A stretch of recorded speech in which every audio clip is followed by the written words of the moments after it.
First You Think is a not-for-profit ministry of the First Unitarian Church of Des Moines.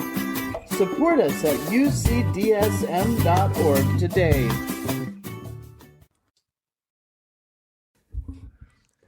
There was a time in the early 2000s when it seemed like every movie trailer had the same voiceover. In a world. Does anyone remember this? Yeah. You know, in a world of witches and wizards, or in a world covered in water. My favorite, in a world ruled by apes. The trailers invited us into an imagination game, the same us, but different circumstances, a 2-hour-long game of what if? Now, my theory is that we were flooded with these movies because the film industry had just mastered CGI, computer-generated images, and suddenly filmmakers could make these incredibly realistic-looking fantasy worlds. So we became habituated every Friday at the theaters to going to utopias and dystopias in a world. So last week we talked about gratitude as a kind of practice. Like playing the piano or tying your shoes, whatever you do repeatedly becomes a habit. The question remains then, what does the habit of gratitude look like in a world? So I want to explore what this world might look like if we practiced gratitude as a habit, and what it might look like if we never practiced gratitude as a habit. I invite you into a brief scene through the eyes of a fictitious family. Angie, as she wakes up, is going to see her child Shane and her wife Sue. Now, what would it look like if all three of them practiced gratitude, or if none of them practiced gratitude? The plot points in the scene remain the same. Angie has a big meeting at work later today. Shane, however, woke up at 5:30. Sue clocked that and woke up with Shane so that Angie could sleep in. And Sue and Shane made pancakes. Here's where the scene begins with Angie waking up. Now, in Utopia, it probably sounds like this. Mommy, you're up. I'm so glad. Hey, Shane, Mom must have woken up with you. Thanks for being so quiet and letting me sleep.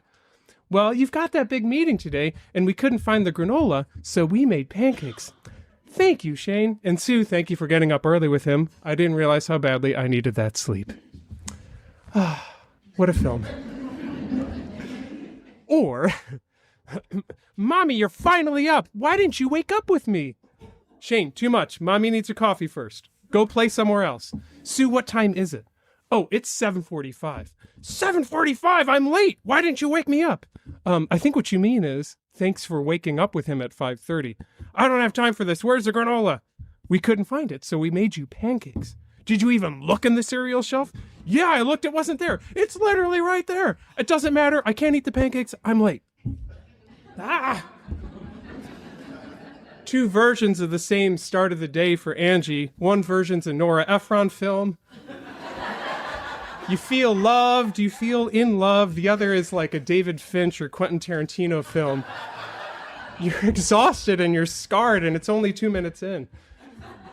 So you can imagine how the world of gratitude or ingratitude would continue throughout the film. A grateful Angie brings the extra pancakes into work because she knows she's late, and her colleague says, oh, thank you. Or she barks at her assistant about how Sue screwed up her schedule.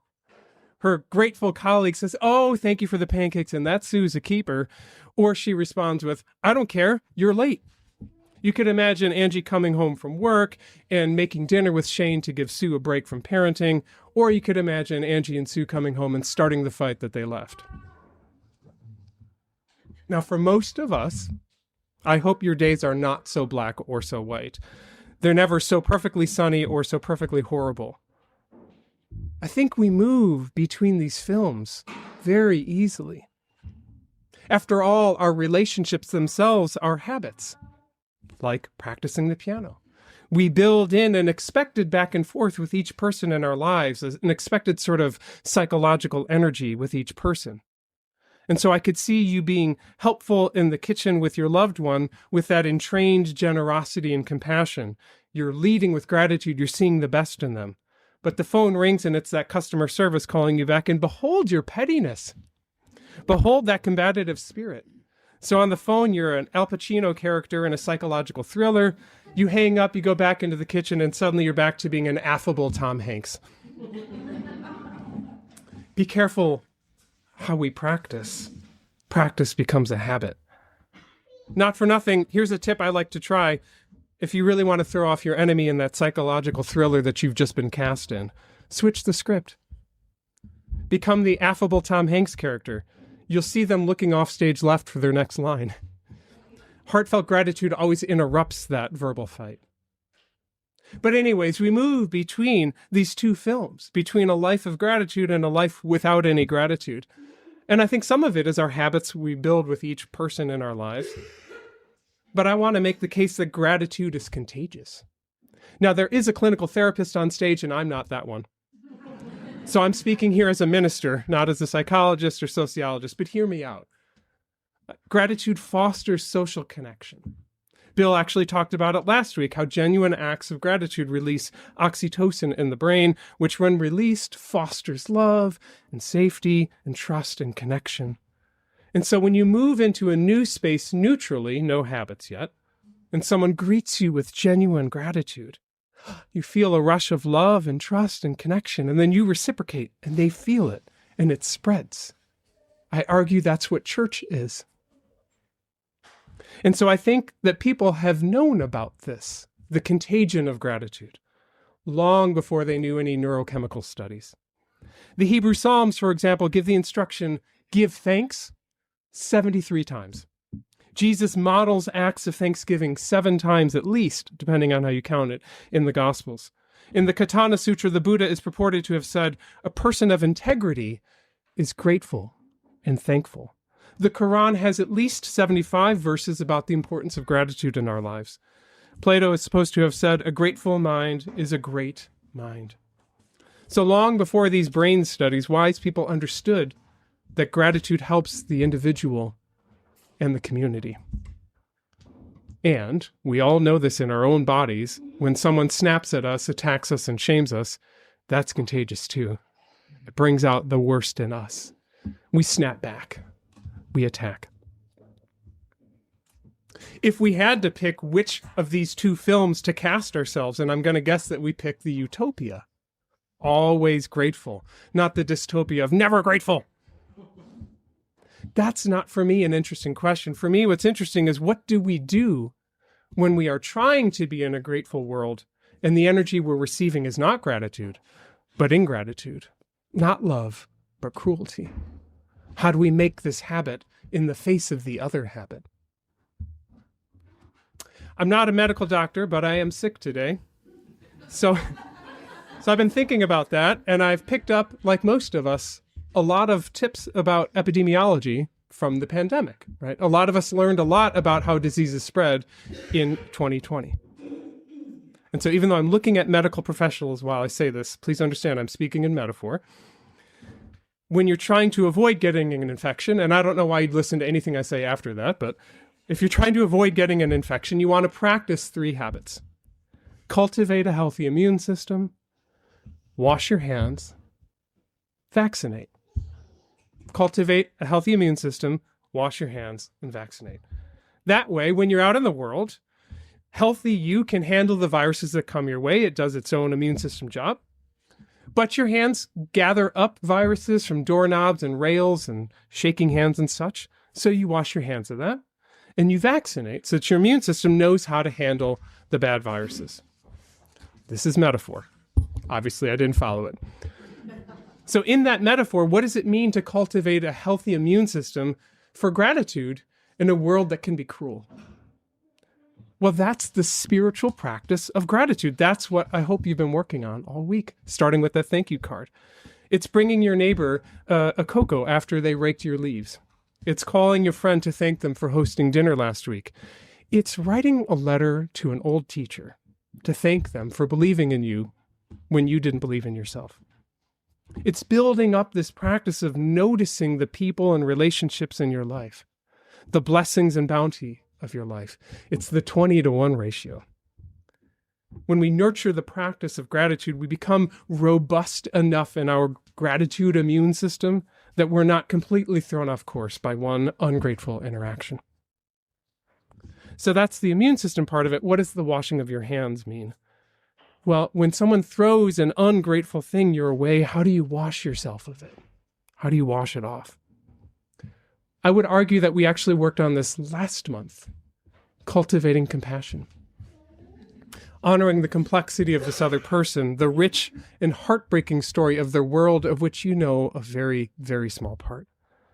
Mean, ungrateful comments are cries for compassion. You're not obligated to respond that way. You do not need to martyr yourself. Pity is fine if you can't find compassion. But even pity redirects your fight-flight mode to, are you okay? Instead of, oh yeah, well, same to you. Which we saw in the Tarantino film of Angie and Sue. And then there's vaccinating. Vaccines train your immune system to respond to the infection by sending a safe version of the virus. It's a fire drill minus the actual fire. So if we're going to nurture gratitude in this sometimes ungrateful world, we actually have to rehearse how we want to show up in the world. We have to journal about it. We have to reflect about it in our small groups. Because if, in my experience, if you wake up every day thinking, okay, I'm a nice guy and I'm going to be nice and I expect the world to be nice right back at me, you won't make it to lunch. Sorry. People are going to do and say anything. They're going to say things you don't like and do things you don't like. They're going to fail to say and do the things you do like. You don't have to take it. You don't have to absorb and tolerate bad behavior. But cruelty will show up at everyone's doorstep pretty much every day. Now, why? I don't know. That's another sermon. But the point is that you're going to encounter these scenes from dystopia pretty much every day. And so we vaccinate, we rehearse, and we prepare. And I invite us into that practice. And the story I began with, Sue is practicing gratitude. She knows that it's a big day for Angie at work. And she knows that Shane is suddenly up an hour earlier than usual. So she chooses gratitude. She gets up early with Shane. She even makes Angie pancakes. Here's the catch. If Angie's like most of us, Angie likes her schedule. She wants her alarm to go off at 6:20. She wants to do her wake-up routine with Shane at 6:40. She wants her granola at 6:45. She wants to be off for work at 7:30. So Angie's experiencing a surprise, and Angie doesn't like surprises, especially on big days like today. What I'm saying is that for many of us, the action of gratitude from Sue may come as an ingrateful response from Angie. You changed my day, and I didn't ask for that. But we can vaccinate. We can notice. We can notice the gift of Sue's work. Notice that Sue put in all of this work because it's a special day for Angie at work. So Angie could practice noticing sentences. Oh, I'm noticing that you woke up early with Shane and that you two made me a special breakfast. Now, here's the catch. Noticing is value neutral. It doesn't say it's good or bad. It's just an observation. It's not saying it's what Angie wanted. It's just noticing. Because at this point, Angie's immune system's freaking out, metaphorically. This wasn't my plan. I'm late. Oh, no. Right? Her default response would be the Tarantino film. But noticing interrupts it. Step 2 is to imagine into the noticing. Imagine deeper. Really imagine what it would be like for Shane to wake up an hour earlier than usual. And imagine that Sue, who's not a morning person, got up at 5:30. That she managed to keep him quiet playing downstairs for over an hour and a half. That they made pancakes. The more detailed the imagination, the better. They had to get the butter to room temperature and not with the microwave cheating. They even used the good maple syrup. I'm noticing and I'm imagining. And that allows Angie into a space of gratitude. Wow, that was a lot that you did for me today. Thank you. Now, Angie may, in fact, not want this treatment on future big days. She may want her schedule on big days. That's a different conversation. But in this moment where she gets the rush of ingratitude, noticing, imagining, allows her into a deeper space of honest gratitude. It's not a world of fake kindness. It's not a Midwestern thank you. I was thinking about that during Faith's story about, like, is this a parable of the Midwest and the East Coast? I'm not sure what's going on here. It's not a world of fake kindness. It's because that would lack noticing. Because we live in a world where people who are hurt others over and over, and it wants to spread. As we practice how to turn our unkind or ungrateful interactions into grateful ones, we do a small part to change which movie we're in. I would love to live in a world filled with gratitude, but that's not the one I'm in. Frankly, I'd love to live in a world without colds, but I don't. So here we are in this world. No CGI, no cool voiceovers. Let's be careful what we practice because it becomes a habit, and be careful what we spread because it's all contagious. As the song we're about to sing says, our world is one world. The thoughts we think affect us all. The way we build our attitudes with love or hate, we make a bridge or wall.